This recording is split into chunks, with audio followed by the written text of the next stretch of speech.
Hey, everybody. Welcome to the latest edition of the Kolpack and Izzo podcast, brought to you by Gate City Bank, doubling as a Bison video blog here from our Hot Mic studios. We can do that now. This is cutting edge. Huh? We continue to push the envelope, Dom. We can do two Double things trouble. at once. Evidently. I haven't asked that. Can we do two things at once? So we're going to do that here. Emergency edition of our Kolpack and Izzo podcast and Bison video blog with the news that came down yesterday. I look at you athletically, and I question whether you can chew gum and walk at the same time.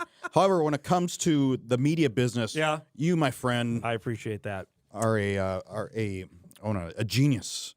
Speaking of athletic genius, yes, one Trey Lance has made his decision. Came down yesterday. Pete Thamel got the scoop. We can be angry about that. I am a little bit. Well, I think a lot of those things are orchestrated maybe by an agent. You want to go national right away. You're a national guy now. So I'm long over being offended by that stuff. The local guy no longer pertains to. Well, do you think we matter in contracts now? And no. Yeah, no. It's all about you're a national brand now. He is a brand. Yeah. Right? That's right. It had a logo on his Twitter post. Did you see that at the bottom? Yeah, there's a T5 logo that's on the Twitter post as well to what you're talking about. But Yahoo Sports Pete Thamel broke the story, who's a tremendous college football reporter, and spoke with Trey Lance that he has decided to forego his final 3 years of eligibility and head to the NFL draft, which it's not surprising that the move is made. I think you and I have both been in the camp that this was going to happen, just a matter of when, not if. How about the timing of this, Kolpack? Literally 2 days after the Bison played, and now it's over and done with. I think it begs a question, when did he actually really make this decision? Has it been in the works? Beforehand. I do. I don't think he woke up Sunday morning and said, you know what? I'm going to do it. Yep. Gosh darn it. There. So does that explain maybe his performance a bit on Saturday? I mean, there was a lot of pressure to begin with. Just being one game, the only game that all these scouts were at, the much talked about game. Central Arkansas, was game planning for them since last spring for him, I'm sure. And he's 20 years old. That's a lot for Joe Montana to handle, much less Trey Lance. No doubt. I think you're talking about a brand. I think this was all orchestrated as well, that they knew long before. I think maybe certainly when the game was scheduled, the one game, that this was going to be it. The momentum was moving in that direction since April, that where he was being projected as a top 10 NFL pick, that it's hard to ignore that kind of dollars, and we'll get into that in a second. But I think to ask you your question, I think the decision was made without really knowing sometime in August that this was probably the way he was going to go. I would be curious for a bug on the wall that when I'm sure he talked to Carson. I think we know that. It's and Easton, I'd imagine too. Yeah, and the advice they gave him moving forward, I would imagine and especially Carson, is you got to take it right now. And heading forward now, I would be shocked if Trey Lance T5 doesn't follow the same path that Carson did in going and working out. Is he going to sign with Rep 1 Sports? That was my next question. They obviously represent the other Bison quarterbacks right now. So I would imagine that he would probably go that route. Go to California, you're saying? I would imagine he's getting his own brand. I would imagine he's keeping his circle tight. He'll have his father and his mother, hire an agent, his brother. His brother's still got eligibility. He's got some stuff to do yet. He's not going to be Zach Wentz. Yeah, brother might be coming here. Yeah, it's not going to be like the Wentz family on that one. No. And so then he'll prepare for the combine. There's going to be no All-Star, the Senior Bowl, but he can't play. He won't be in that. The only thing he will be is the combine. That's and then pro day, and we don't know what that's going to look like. He'll probably head to Irvine, California, start working out with their quarterback gurus out there on all the work and the footwork and the timing and all those things, the weight and weight training and conditioning. He's gonna. And why wouldn't you follow the same path that Carson Wentz took? I think what you're saying, specifically about Wentz, and Carson was asked this by the Philadelphia media. It's like, yeah, I'm going to speak with Trey, and I guarantee you exactly what you said is probably exactly what Carson told him. Is like, you got to go now. If they're talking, you're a top 10 pick, that is generational wealth. That's the new term that's being thrown out there, and it is. If we're talking $30 million easy on a signing bonus, then he has to go. I think the path you're laying out may not be exactly what he does, but I think it's probably pretty close to that. Now, where Carson blew up, Jeff, wasn't the national championship game. It was the Senior Bowl. Mm-hmm. It started, certainly the Combine, and then Pro Day. And that's where Trey Lance is going to have to really wow over maybe the doubters is at the Combine, because Wentz did it there, and then certainly on his Pro Day. Right. If you think there's a lot of pressure on the Central Arkansas game, it's going to be the same thing. No doubt. When you go to Indianapolis and you have one shot, now is he going to do everything there? Well, that's a great point, because the quarterbacks have not done that. Joe Burrow, who was the number one pick, I don't think Kyler Murray did the year before. He didn't. Those guys have not thrown. And I would think Trey Lance is probably going to need to throw, I would imagine, for the NFL Combine, just because of the lack of reps that he's had compared to the other two guys that are going to go before him in Lawrence and Fields. It could make for an interesting tug-of-war, because Kyler Murray and Joe Burrow had much more tape. They were older. And, well, Burrow, not really. Not really. And I would say Murray had the same amount of starts that Lance had. Yeah, you're right. So that's where I'm So why do you curious think Trey needs to throw then, I guess, my question. Competition level, that would be the biggest argument. LSU is playing everybody. Oklahoma played everybody. So they could say, well, you know what? He's doing this against Clemson. He was doing this against Alabama. He was doing this against the Ohio State. Trey Lance was doing this against UC Davis, so it's against a South Dakota, against Western Illinois. It's a tug-of-war saying, you need to prove to us that you're top 10. If you don't throw, we're not going to draft you at the top 10. Maybe. I mean, I'm not in those rooms, but would somebody be that brazen to do that? I would say you'd take probably everybody. It would take but all you need is number 5 to say, yep, nope, you don't need to throw. Right. We're going to take All it takes is one. You're exactly right. All it takes is one team to say, yeah, we'll take you. And that's the other interesting part of this, because from the people I spoke with that are quote unquote in the know, I don't believe he plays right away either. This is not a Carson Wentz situation where the Eagles traded Sam Carson Bradford. didn't play right away either. either. They traded Bradford, and he was the guy.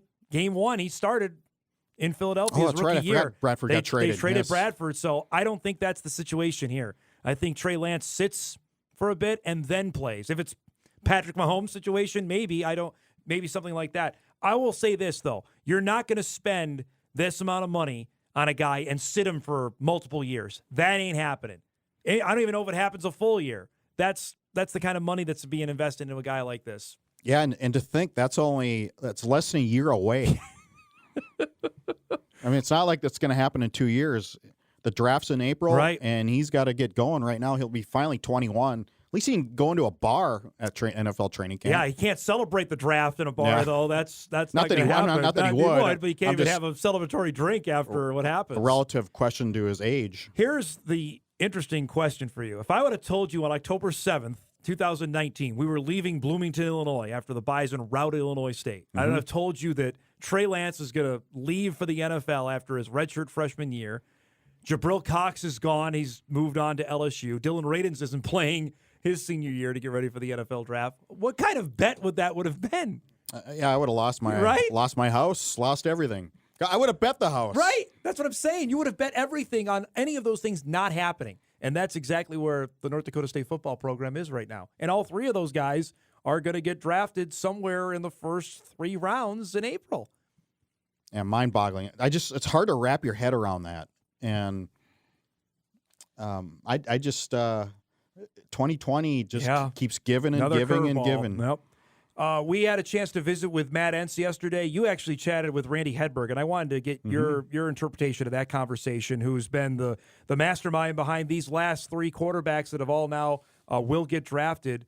Your thoughts on what you took away from your conversation there? With Randy, my sense was that they were a little surprised that he made the decision as soon as he did. I think they were expecting him to take some more time. So maybe Trey had more going on behind the scenes than what the coaches were let on or knew about. I mean, he doesn't have to tell them everything. No. He doesn't. So they were a little surprised. That being said, I think it's a good thing that he made the decision now. Now they know. Now you don't have to... No twisting in the wind here. Sit there in December and wondering who's going to be number 1, and who's number 2, is Noah Sanders 2, all those things. So now you know. And I think the more time now you have to figure out your season, Zeb Noland eventually will get to him. He's not. Is he the same player? I've never seen him really run. We've seen him throw. Yep. I don't know if the guy is nearly the runner of Trey, is not a runner at all, I don't know his speed. I don't know his miles per hour. If Christian Watson is 21, is he 14? I don't know.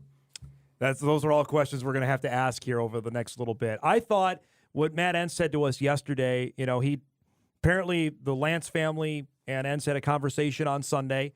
Entz obviously did his best-selling job to try to get him to stay, but at that point, your mind is made up. Tyler Roll told me on my show, as we record this on Wednesday, told me the same thing. He had that look in his eye that he had already made up his mind, and this is where he was going to go. I think I'm dead on with you that they were surprised at the timing of this.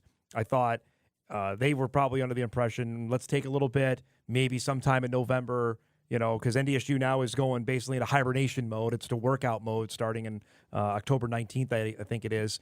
Then let's get back and discuss by then. But I think now it clearly has been identified that this decision was made long before the Central Arkansas game was played. And I think one factor we overlooked a little bit, and Trey said this in the Yahoo article, that the number of games he would have played potentially in the spring and then come back and play in the fall.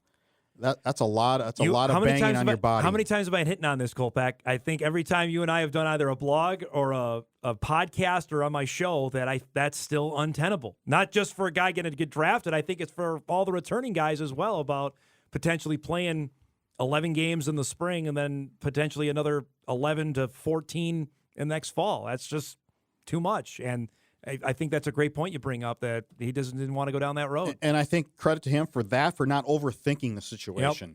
Yep. I think it was plain as that, and you're saying, do I want to play that many games and then have to get ready he could probably play an all-star game then, maybe the same one of those. Possibly, yeah. And then have to get ready for the combine and then the draft. Where do you rest? You don't. And that's what Wentz told us, and stick to that point as well. It was a full grind, full season, then nonstop getting ready for the draft from January to April, got drafted, then it was off to rookie camp, and then before you know it, training camp, and then it's the start of the season that Carson really didn't sit down, if I remember right, till January of 2017. And in this day and age where I think coaches put a pretty big stock on tread on the tire, that's why NDSU does these GPS things. Mm-hmm. Because if your body reaches a certain point during practice where you've done this many sprints or miles, to prevent like further hamstring pulls and those things, they cut you back. Right. That's the technology these days. So it's like pitchers, right? I mean, they shut a lot of pitchers down, these colleges, in the summer. You're not throwing all summer. If you do, very, very limited. Just to save the tread on your arm. Exactly. Yeah. So I think football is relegated now, too, to that theory where the less banging and less pressure. Now, on the flip side, he hasn't seen as many mental pictures. Correct. On the field. And that was my next point. Great segue, Kolpack, to what are the knocks that are going to be on him from the draft gurus. And that is going to be number one. The amount of games started is going to be right up there. And the competition level. Wentz's first game was an FBS opponent, played Iowa State. Not a great FBS opponent, but still that. Trey Lance does not have that. Those are going to be the knocks. His age, I think they'll use against him as well to say maybe he's not worthy of a top 5, top 10 pick. Again, let's not overthink it. I think whoever drafts him is going to take a certain amount of more risk than usual. Yep. There's no other way you can put it. Yeah, there's no doubt on that. But also, we've seen this momentum since April from the NFL scouts that you and I both are like, why? The train is rolling. Is it because there's no other sports happening right now? And that's, I think, an interesting talking point as well, that if we were in a quote-unquote normal year and baseball was happening and other sports, the basketball playoffs, hockey playoffs, does the Trey Lance hype machine roll out of control like it did from April to July when there were no sports happening? Is this a good year for quarterbacks coming out of out of college? We know the top Is it one. a bad year? Who's out? Who's 4? Who's 5? Who's 6? Kyle Trask, I've heard, is 4, the Florida guy who's had a nice start to his season. But after that, you're right. There's a precipitous drop-off from what I've looked at. Don't overthink it. Maybe that played into account, too. You can look at the top 2 in Fields and Lawrence, but maybe there's nobody behind him. That's a good point. And it certainly has. From what Daniel Jeremiah said, Dane Brugler has said, that I know Big East talked to, it's the top 3 and then the rest. And that makes a ton of sense, too. Hey, You know you're going to be a top 15 pick. Then you go, and you don't even look twice at it. You've been covering Bison football a long time. The fact that a redshirt freshman is leaving to go to the NFL draft at quarterback. In the FCS. I mean, an undergrad coming out early at the FBS is rare. It's happening more at quarterback. So. At quarterback, correct. It's happening more than it did 5 years ago, but yes, at quarterback, correct. And I was just mentioning this off the top of my show where all the FCS quarterbacks have been drafted, all seniors. If you're going to go back to Phil Simms, Doug Williams, Steve McNair from Alcorn, my guy Garoppolo, Joe Flacco, all those guys were seniors that got drafted. They weren't redshirt sophomores heading into the NFL draft. That's a pretty good list. It's a pretty good list of FCS guys. Those are Super Bowl winners. All those guys I mentioned, outside of McNair, they lost in the Super Bowl. Carson Wentz was a senior. I mean, Jimmy G was in the Super Bowl, obviously. Left as a senior. Those are guys that needed to prove it. But maybe we're assuming here's my point. Take the other side of it. There's no precedent where an undergrad coming out has failed. That's also true. Granted, there's no body of work. Because it hasn't happened. Right, there's no body of work on that. So we don't know. It's just fascinating to see. Jimmy Shimtree from, Southeast Louisiana coming out after a sophomore year as a quarterback who didn't make it. That example doesn't exist. What do you think the next 6 months is going to be like now? Because you mentioned he's going to probably go and work out, sign with his agent, and go wherever that compound is. But we're not going to see him probably again until NFL Combine, I'd imagine, right? Probably not. Nope. I'm sure he'll do the Rep 1 workouts and follow that formula to get ready because it's worked, it's proven. So why wouldn't you do what's proven? I just, I don't know. We may not see him in Fargo till Carson's softball game comes back. Either that or Pro Day. If Pro Day happens on a normal scale, if we thought it was an event on Saturday, which it certainly was for Central Arkansas, and Wentz Pro Day was an event, Trey Lance's deal is going to be if he has a good combine, why would he go to Pro Day? If he does, and that's a whole other we could debate as we go further down the road. If he doesn't throw it at the combine, he's going to throw a Pro Day. He may not throw it either one. That's all to be determined by agent, QB coach, family, and said player. That's how it works now. And stakes are going up. It's so different even from when Carson went through this to what Trey Lance is now going to go through. And that's only 5 years ago. Yeah. Isn't that crazy how much has changed on that front? Before we wrap, let's now transition now to the Bison side of things. Because now, as Jeff mentioned, they now know where their quarterback future lays, that Zeb Noland will be the heir apparent. Matt Entz said that yesterday in the Zoom room when we visited with him. He's a fifth-year senior. He'll be a sixth-year senior in 2021. Obviously, transfer from Iowa State, was the backup quarterback last year, got in limited action. I think he threw a total of like 10 or so passes, threw a touchdown to your guy Hunter Lupke in the blowout win over South Dakota last year. Highly recruited kid out of the state of Georgia. I know you've visited with the Noland family a couple of times on several stories. Son of a head football coach. Yeah, of a historic high school football coach in the state of Georgia. What do Bison fans need to know about Zeb Noland? He's got a great arm. We've seen that. I think, and the coaching staff likes the accuracy of the arm. Again, well, like I said earlier, I don't know his running ability. Not sure about that. No, we're not sure on that. In one day, Zeb Noland went from the prospect of being a career backup and never really playing a meaningful down at NDSU to being a 2-year starter potentially. Which is in one day. Right. It's unbelievable. I mean, we always talk about, the backup QB is just a play away from getting in, and we remember Brock Jensen getting in after Jose Mueller got hurt in 2010. Well, here's a unbelievable situation where Noland's thinking, all right, well, when am I going to go start my pursuit of my coaching career? And now, hey, I might have a shot if I play well enough. I could get drafted into the NFL. I was just going to. That was my point. If he has the arm like we think he does, and it's strong enough to reach the next level, he's 6'2", which is Easton size. He's 6'2", 217. Yep. Which is good enough plenty in the big NFL. Enough. Absolutely, that's plenty big enough to. And so obviously there was enough attention around him that a Big 12 school wanted him. I have to believe he's smart enough. He grew up as a football family. He's been around football. He's been in Hedberg, Trey Lance, Easton Stick, Carson Wentz, all that lineage now.